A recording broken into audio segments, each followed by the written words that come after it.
Bienvenue, vous nous écoutez sur le www.radioalfayda.net. Alfayda, c'est la référence. 12h à la zone militaire numéro 3 à la Légion Centre et ici à l'immeuble Cheikh Imam Hassan Cissé de nous émettons à quelques encablures de la grande mosquée de Medina Baye. La même heure à Léona Niassène, Léona Kanen, Bouchra, Medinatul Cheikh Abdou Khadre, Djeylani Assania Bambara, Touba Ndorong et Kawsara Fall. Alfayda FM, la référence, vous l'aurez deviné à juste titre. C'est l'heure du journal dont voici les titres. Fête de l'indépendance du Sénégal au lendemain de la passation de pouvoir entre le président nouvellement élu et son prédécesseur le 4 avril 2024 célébré. Sans défilé ni prise d'armes à la place, une levée des couleurs sur toute l'étendue du territoire national. À Dakar, hier, le chef de l'État a enfilé sa casquette de chef des armées pour s'adresser à la nation. Bassirou Diomaye Faye que vous entendrez en début de JP.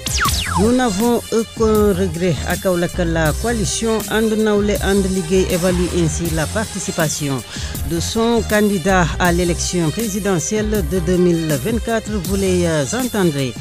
Mois de forte consommation, le Ramadan est aussi un moment de partage et de solidarité. La distribution des repas de rupture, un engouement très ponctué chez les jeunes. Dans ce journal, nous nous rendrons au quartier Yagawan Kaolack.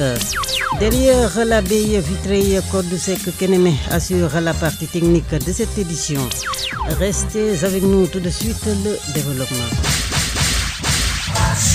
Le journal Neifatou Cissé.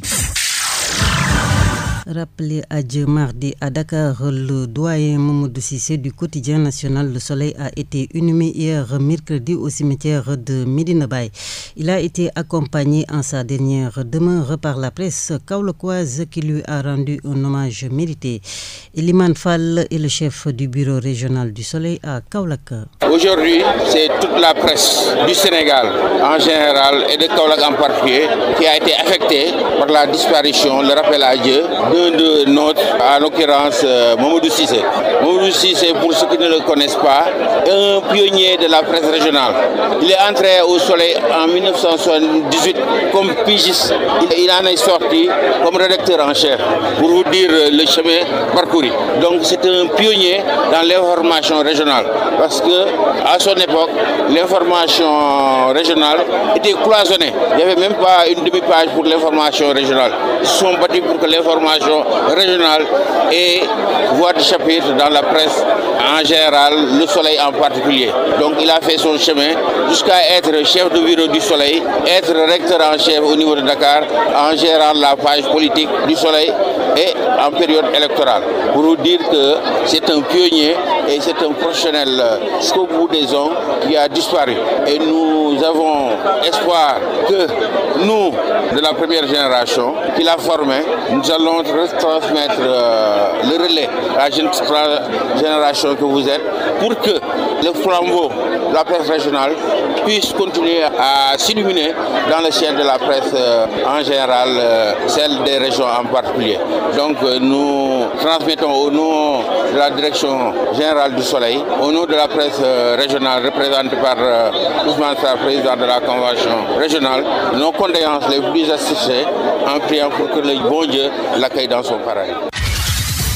L'actualité régionale, nationale, c'est sur Alfayda FM 90.1. Direct du studio Alun Momar Alilo, et je vous le disais tantôt, le 4 avril 2024 célébré en ce jour au Sénégal, une fête marquée au niveau national par une levée des couleurs au Palais de la République hier dans la soirée. Le président nouvellement élu à la tête du pays s'est adressé à la nation. Le thème de cette édition, les forces armées au cœur de la cohésion nationale, nous interpelle par son actualité et sa pertinence. Il nous rappelle qu'au-delà du cérémonial, la fête nationale est surtout l'occasion d'une introspection individuelle et collective sur notre commun vouloir de vie commune. Nos forces de défense et de sécurité, sous le concept armée-nation, symbolisant la diversité et la cohésion de leurs composantes socio-culturelles, nous offrent un bel exemple de ce que doit être le vivre ensemble sénégalais. En tant que chef suprême des armées et garant de l'unité nationale, je suis déterminé à préserver notre vivre ensemble, hérité de nos ancêtres, parce que nous n'avons qu'une seule patrie le Sénégal, notre abri commun, que nous aimons tous, qui ne commence pas par nous et ne finit pas avec nous. Dans cet esprit, mon rôle, et je l'assume pleinement, est de tendre la main à toutes et à tous pour rassembler, rassurer, apaiser et réconcilier afin de conforter la paix, la sécurité et la stabilité indispensables au développement économique et social de notre pays. De l'Est à l'Ouest, du Nord au Sud, je souhaite que notre cher Sénégal reste uni et indivisible, en paix, en harmonie avec notre devise nationale, un peuple, un but, une foi. Nous le devons à nous-mêmes, nous le devons à nos enfants, nous le devons aux générations futures. C'est pourquoi notre vibrante jeunesse, cœur battant de la nation, restera au centre de mes préoccupations. Chers jeunes du Sénégal, je fais mien vos rêves, vos aspirations et vos ambitions légitimes de réussir pour être utile à vous-même, à vos familles, à vos communautés et à votre pays. L'éducation, la formation au métier, l'emploi, l'entrepreneuriat des jeunes et des femmes restent des défis majeurs à relever. J'en ferai une priorité élevée des politiques publiques en concertation avec le secteur privé. Au-delà du secteur privé national qui sera soutenu par l'État, le secteur privé international ne sera pas laissé en rade. La vie chère, une bataille qui mérite d'être gagnée pour soulager la souffrance économique des Sénégalais. La réforme de la justice envisagée ainsi que d'autres mesures pour rendre effectif le projet de société pour un Sénégal nouveau. Je compte m'appuyer sur un secteur privé fort parce que soutenu par l'État. Sur la base de nos besoins prioritaires, nous travaillerons ensemble pour endogénéiser notre économie. Bien entendu, le secteur privé international aura son plein rôle à tenir. Les Sénégalais sont braves, mais ils sont fatigués et attendent de nous des solutions contre la vie chère. La question du coût de la vie me préoccupe particulièrement et retient toute mon attention. Dans les jours à venir, des mesures fortes seront prises dans ce sens, après les concertations que j'entreprendrai avec les acteurs concernés. Mes chers compatriotes, de l'indépendance à nos jours, notre système politico-institutionnel et judiciaire a vécu bien des péripéties, les unes plus heureuses que les autres. 64 ans après, le moment me semble venu de tirer les leçons de nos réussites et de nos échecs pour une gouvernance publique plus moderne, plus républicaine et plus respectueuse des droits humains. C'est pourquoi, après avoir démissionné dans mon poste de secrétaire général de PASTEF Les Patriotes, pour ainsi me mettre au-dessus de la mêlée, je convoquerai de larges concertations avec la classe politique et la société civile sur la réforme du système électoral, notamment le remplacement de la Sénat par une commission électorale nationale indépendante avec un renforcement de ses moyens de fonctionnement et de ses prérogatives, la rationalisation du nombre de partis politiques ainsi que leur financement, l'inscription sur le fichier électoral concomitamment à la délivrance de la pièce nationale d'identité. Par ailleurs, pour redorer le blason de la justice, lui redonner le prix qu'elle mérite et la réconcilier avec le peuple au nom duquel elle est rendue, j'entends organiser des assises regroupant les professions du métier, magistrats, avocats, huissiers, greffiers et autres auxiliaires de justice, les professeurs d'université et les citoyens pour identifier des pistes de solutions aux problèmes de la justice. Dans la quête d'un Sénégal meilleur au bénéfice de tous, j'entends instaurer une gouvernance vertueuse fondée sur l'éthique de responsabilité et l'obligation de rendre compte. En outre, j'engagerai sans tarder une politique hardie de bonne gouvernance économique et financière par la lutte sans répit contre la corruption. Au Palais de la République, hier dans la soirée, le président Bassirou Diomaye Faye, qui sera encore avec nous vers la fin de ce journal dans l'invité de la rédaction. Emploi des jeunes, ingénierie pédagogique, formation professionnelle, entre autres questions qui interpellent le président nouvellement élu et le gouvernement qui sera constitué sous peu. Écoutons donc à ce propos l'entrepreneur Seydina Mohamedou Ndiaye. Je pense que c'est à l'ère du temps. Aujourd'hui, c'était une élection vraiment spéciale et inédite parce que c'est la première fois que le président sortant aujourd'hui ne se présente pas. Et aussi, je pense que vu la typologie démographique avec 70% et 75% d'une nouvelle génération qui aspire aujourd'hui à avoir une autre élite politique et une autre manière de faire de la politique, notamment sur la question de la gouvernance, notamment sur la question de la redistribution aujourd'hui des richesses, notamment sur la question de l'employabilité. Et je pense que vu la physionomie de la démographie, je pense qu'il y a un décalage entre l'ancienne élite politique et la nouvelle élite politique qui se manifeste d'ailleurs par cette élection au premier tour. L'un des principaux challenges pour le nouveau régime, c'est la question aujourd'hui de l'employabilité, c'est la question de l'ingénierie pédagogique et c'est la question même des métiers et des compétences. Parce que ce dont on s'aperçoit, effectivement, de par l'ingénierie pédagogique, on se rend compte que quand on sort de l'université, quand on sort des écoles de commerce internationaux, généralement, on a des problèmes aujourd'hui à avoir un métier qualifié qui nous permette vraiment de bien gagner notre vie. Donc, l'un des challenges qu'on peut observer, c'est comment retravailler sur la question de la formation professionnelle, comment revaloriser déjà certains métiers parce que tout le monde ne peut pas être dans des bureaux. Donc, il y a des métiers qu'il faut revaloriser et aussi il y a la question de la précarité de certains métiers. La question de l'employabilité sur la formation, elle est cruciale. Et aussi, il y a d'autres types de métiers qui vont arriver, notamment les métiers du numérique. Et donc, l'idée, c'est vraiment de se positionner sur les différentes typologies de métiers qui vont venir pour pouvoir vraiment former cette jeunesse à aller à trouver un emploi à la fin de leur cursus professionnel, que ce soit dans la formation professionnelle ou que ce soit dans l'enseignement supérieur. Mais effectivement, c'est une question qui est cruciale. Nous avons l'obligation de nous organiser, de travailler à aller dans l'opposition. Propos de Abdou Mbow, le président du groupe parlementaire de Benno Bokk Yakaar au lendemain de la défaite de leur candidat à l'élection présidentielle. Nous l'écoutons au micro d'Arounenia. Je voudrais juste dire qu'on a convoqué aujourd'hui cette Assemblée générale pour d'abord remercier nos responsables et militants après les élections présidentielles parce que nous tous nous savons qu'un nouveau président a été élu en la personne du président Bassirou Diomaye Faye qui est aujourd'hui le président élu. Nous le félicitons comme nous l'avons fait dernièrement, mais aussi il fallait qu'on appelle nos responsables, nos militants qui nous ont accompagnés pendant 12 ans pour les remercier parce qu'après souvent, après les élections, quand on perd, c'est la débandade, on ne parle plus aux gens, on ne regroupe pas les gens. Alors que j'ai dit aux gens que nous avons aujourd'hui l'obligation de nous organiser, de travailler à aller dans l'opposition pour faire une opposition républicaine. Et je pense que ça, c'est très important. En tout cas, nous allons quand même nous organiser et préparer des échéances futures parce que je pense qu'il y a encore des choses à faire dans ce pays et que nous avons la responsabilité de tout faire pour que ce pays-là puisse aller de l'avant. Maintenant, par rapport à la politique, nous avons des ambitions pour la politique. Nous avons toujours eu des ambitions. On a eu à occuper de hautes responsabilités, surtout au niveau du Parlement. Et on n'a pas de limite pour l'ambition en politique et on continuera à faire de la politique dans ce pays. Dans ce pays, Abdou Mbow, nous n'avons aucun regret, déclare la coalition And Nawlé And Liggéey qui, au lendemain du vote du 24 mars dernier, évalue ainsi sa participation à la présidentielle. Directrice de campagne du candidat Serigne Mboup Ndiaye Mbow Tall que nous écoutons. En fait, sur le bilan de notre participation à l'élection présidentielle, nous n'avons aucun regret. Parce qu'aujourd'hui, se présenter à l'élection présidentielle, c'est se battre pour le Sénégal, c'est se préoccuper de l'avenir politique du Sénégal. Donc, nous avons été choisis parmi 300 candidatures et nous avons réussi le test de parrainage pour nous retrouver parmi les 19 candidats au final.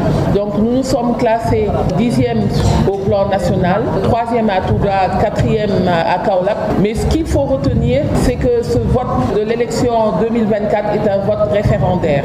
Et c'est le résultat du combat entre deux partis politiques qui sont le Benno Bokk Yakaar et le PASTEF. Donc depuis plus de 3 ans, le pays est paralysé. Les Sénégalais en ont eu assez des dérives du pouvoir sortant et ont choisi majoritairement par la voie des urnes de faire un vote référendaire aujourd'hui pour même ne pas aller en deuxième tour et prendre un risque et nous débarrasser du régime sortant. Donc ce que nous pouvons dire, c'est que nous en sommes satisfaits, très satisfaits même, parce que c'est des gens avec qui nous partageons une vision de développement commune.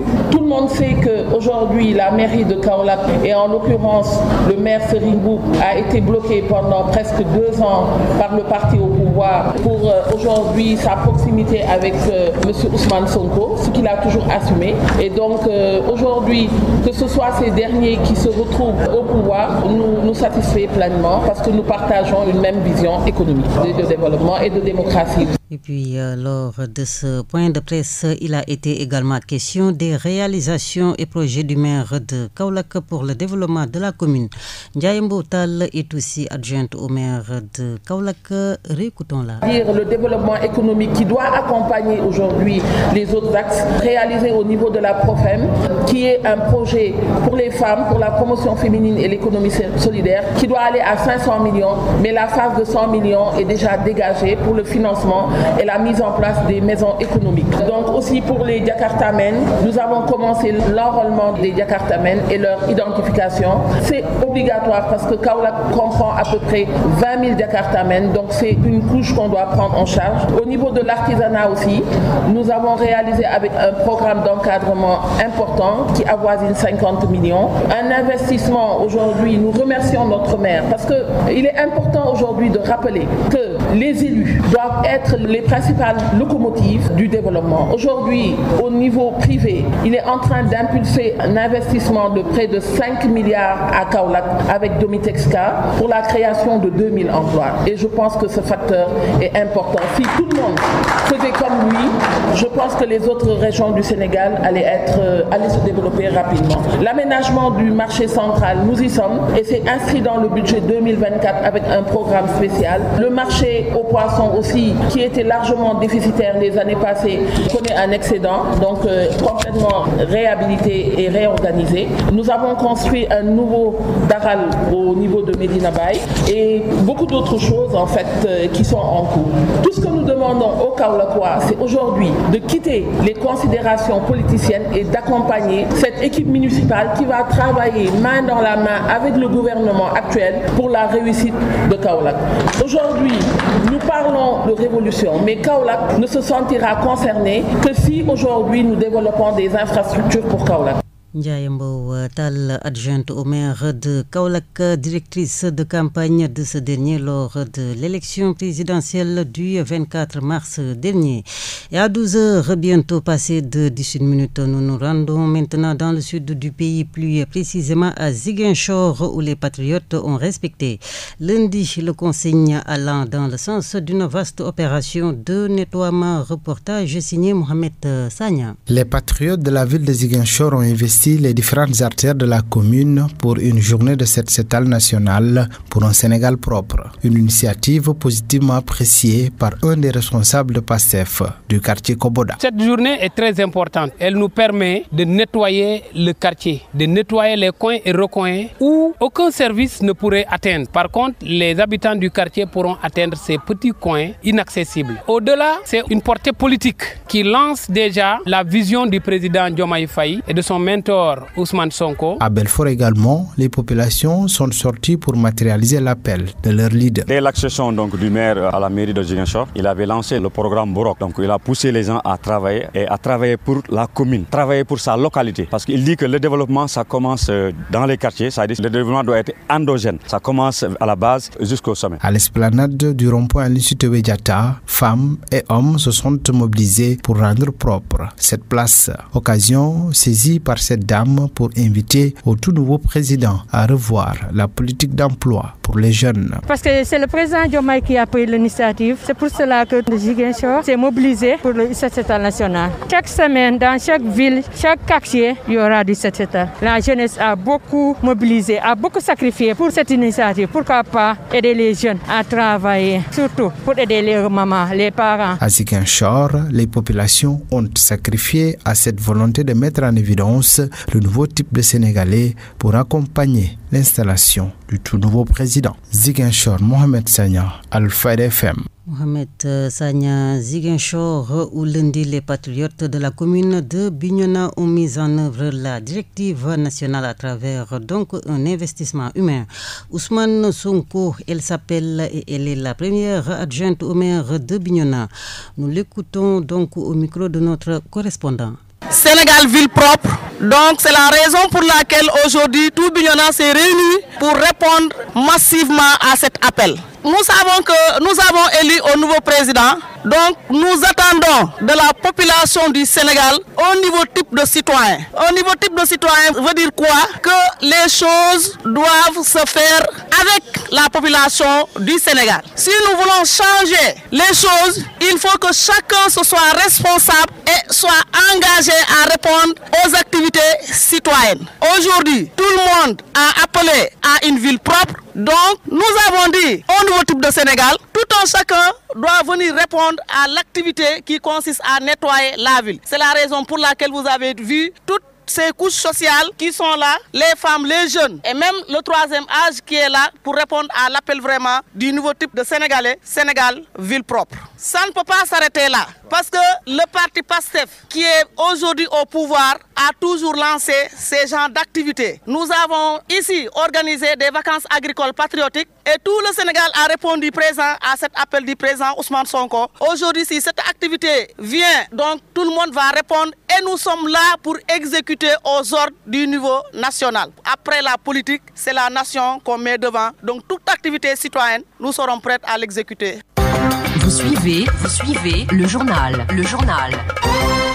Sur les ondes de la référence émettant depuis l'immeuble Cheikh Imam Hassan Cissé dans la cité religieuse de Medina Baye. Le mois béni du Ramadan, au moment de partage et de solidarité. L'engouement des jeunes qui s'organisent pour distribuer des plats de rupture aux jeunes de plus en plus soutenus. Dans ce midi, nous nous rendons au quartier Gawane de Kaolack où le mouvement des jeunes dynamiques s'exerce à la cause. Son président Ablaye Ndiaye que nous écoutons. On voit partout les gens distribuer les dons de Ndogo partout. Et pourquoi pas nous organisons faire cet acte noble au sein de notre quartier. Parce qu'il y a des gens qui, pour couper leur rupture, c'est tout un problème. Après, ils font partout pour qu'ils puissent manger quelque chose. Cela nous a poussé pour qu'on fasse ce don de Ndogo là. Vraiment, c'est la deuxième fois. Nous sommes très excités sur cette journée spéciale pour nous. On n'avait pas de partenaires, mais on a très bien organisé et on fait des participations genre. Après, on a partagé des soutiens partout pour que les gens puissent participer pour la journée spéciale. Actualité internationale. Sur l'international, une page qui porte à 12 heures bientôt passée de 24 minutes temps universel, la signature de nos partenaires de la Voix de l'Amérique. L'OTAN doit être en mesure d'offrir une aide prévisible sur le long terme pour l'Ukraine face à l'agression russe, a déclaré aujourd'hui à Bruxelles son secrétaire général Jens Stoltenberg. C'était au moment où le ministère russe de la Défense affirmait observer une hausse significative des recrutements depuis l'attentat meurtrier du 22 mars contre une salle de concert près de Moscou. Actualité internationale. L'Observatoire syrien des droits de l'homme a indiqué que le bilan du raid imputé à Israël contre le consulat iranien lundi à Damas était passé à 16 morts, dont 2 civils. Un précédent bilan de l'ONG faisait état de 13 morts mardi. Il s'agissait du 5e raid israélien en l'espace d'une semaine en Syrie, dont le président Bachar al-Assad est soutenu par l'Iran, ennemi juré d'Israël dans la région. Actualité internationale.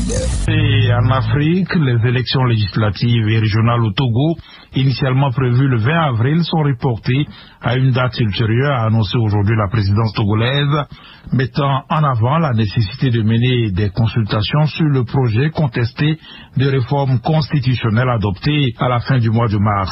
Cette décision fait suite donc à la demande du chef de l'État togolais, Faure Gnassingbé, de procéder à une deuxième lecture de la loi de révision constitutionnelle votée le 25 mars en vue d'une nouvelle délibération à l'Assemblée nationale, a expliqué la présidence du Togo. Actualité internationale. Le Rwanda commémore à partir de dimanche le génocide des Tutsis. Les célébrations officielles vont débuter le 7 avril, jour des premières tueries de ce qui deviendra le dernier génocide du XXe siècle, faisant 800 000 morts, majoritairement dans la minorité Tutsi, mais aussi des Hutus modérés. Et comme chaque année, le président Paul Kagame va allumer une flamme du souvenir au mémorial de Gizozi à Kigali. Cette cérémonie en présence de dirigeants et officiels étrangers marquera le début d'une semaine d'hommage qui verra le Rwanda tourner au ralenti. Actualité internationale. En Ouganda, la Cour constitutionnelle a rejeté ce mercredi un recours demandant l'annulation d'une loi anti-LGBT.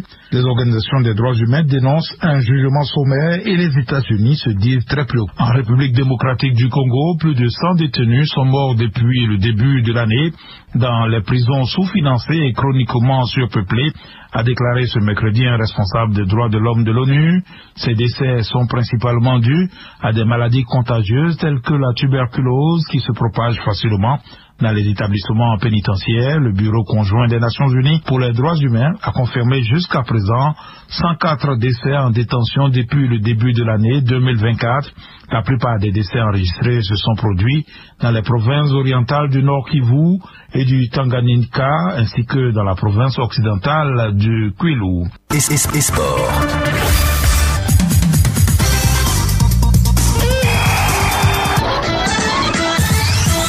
La page sportive de ce midi à présent, elle porte donc la signature de Moussa Kane. Une page sportive que nous ouvrons chez nous suite à la fin de la 17e journée nationale 1. Hier, Assur a été battu par Étoile Lusitana 1-0. Cambérène écrase Gazelle de Kédougou 4-1. Modèle perd devant Don Bosco 1-2. Racing Club et Avenir de Mbaké ont fait match nul 2 buts partout. Niaï FC et Racing Club ont fait match nul 2 buts partout. Même score également entre Avenir de Mbaké et Malika FC. 26e journée Saoudi Pro Al-Shabab bat Al-Riyad 1-0. Al-Faleh bat Al-Itifaq 1-0. Retour chez nous, Mapendambao International U20 quitte Espoir de Guédiawaye pour rejoindre Kongsvinger en D2 norvégienne. Europe demi-finale Coupe de France hier, PSG bat Rennes 1-0. 31e journée Premier League en Angleterre, Arsenal bat Luton Town 2-0. Brentford et Brighton ont fait match nul blanc 0 but partout. Man City écrase Aston Villa 4-1. Ce soir, Liverpool reçoit Sheffield United et Chelsea reçoit Man United à 19h45. Demi-finale Coupe d'Allemagne, Bayer Leverkusen bat Fortuna 4-0. Demi-finale aller Coupe d'Italie, Fiorentina bat Atlanta Bergame 1-0. Restons en Italie, victime d'actes racistes contre le Sestao Racing. Sharkan Sarr a écopé d'une suspension de 2 matchs. Son club, le Rayo Majandanda, a également été puni. Place à la rubrique Sport et Ramadan. Votre rubrique Sport et Ramadan.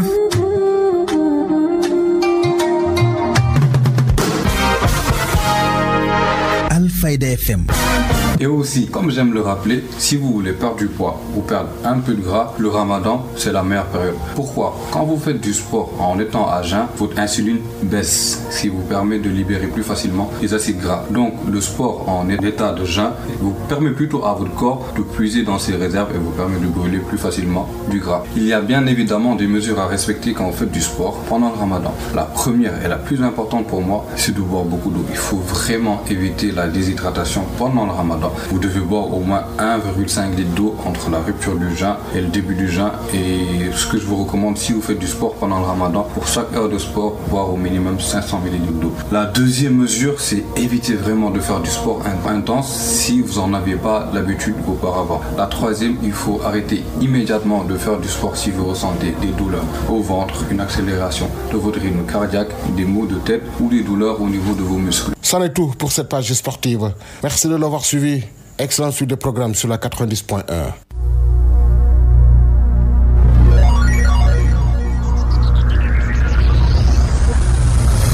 L'invité de la rédaction.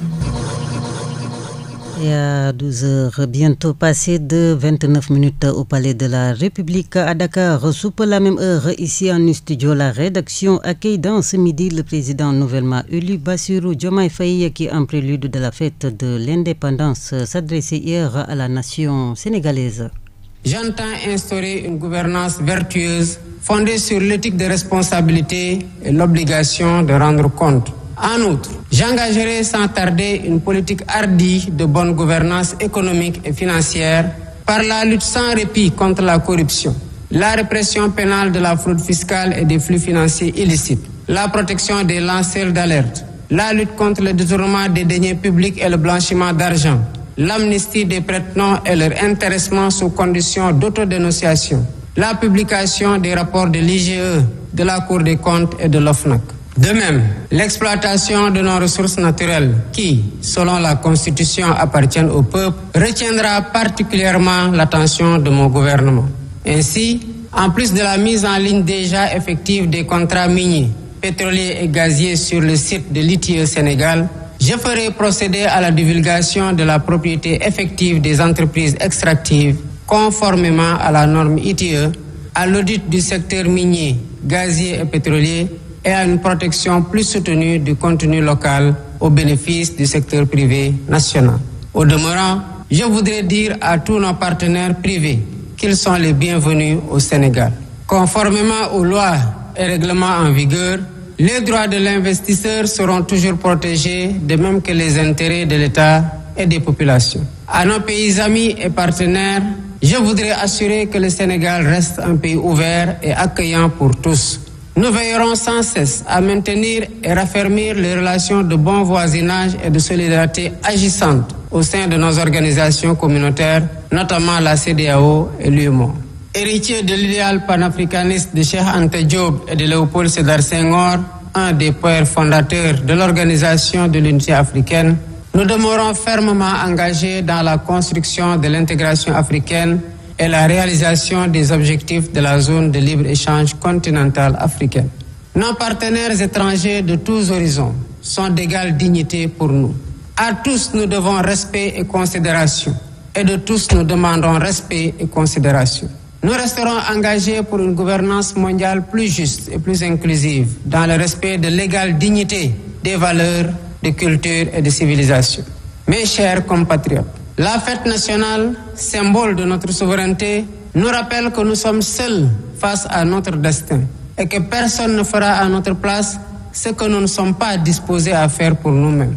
Nous avons la responsabilité historique de conforter notre souveraineté en rompant les chaînes de la dépendance économique par le culte permanent du travail et du résultat. Dans cet esprit, l'administration doit agir à tous les niveaux de façon plus accueillante et plus efficace pour les usagers du service public.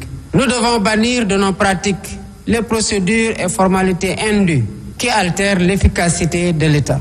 Dans cet objectif, j'entends investir massivement dans la digitalisation des services et des procédures administratives. De même, il y a urgence à gagner notre souveraineté alimentaire en investissant plus et mieux dans l'agriculture, la pêche et l'élevage, les trois mamelles nourricières de notre pays. Je tiens particulièrement à ce que les subventions substantielles dépensées chaque année dans la campagne agricole bénéficient aux véritables producteurs et non à des acteurs intermédiaires. En définitive, mes chers compatriotes, l'indépendance que nous célébrons est certes un événement festif, mais aussi et surtout un test de résilience et de grandeur pour la nation. Notre mérite et notre honneur, c'est de réussir l'épreuve en affichant une confiance résolue en nous-mêmes pour vaincre nos peurs et nos doutes, surmonter les obstacles devant nous et poursuivre ensemble notre marche solidaire vers notre destin commun, main dans la main, épaule contre épaule. C'est à cela que je vous invite dans la communion des cœurs et des esprits. Vive le Sénégal en paix et en sécurité, unis, libres et prospère. Et à 12h passées de 32 minutes à Ndémen, non loin de Kassaville, le long de la rue El Hadji Abdoulaye Niass et ici à l'immeuble Cheikh Imam Hassan Cissé, nous vous émettons en direct du studio à l'Umar Alilo. Voilà donc que c'est ici que se referme ce journal. Tout de suite le rappel des titres. Fête de l'indépendance du Sénégal au lendemain de la passation de pouvoir entre le président nouvellement élu et son prédécesseur le 4 avril 2024, célébré sans défilé ni prise d'armes.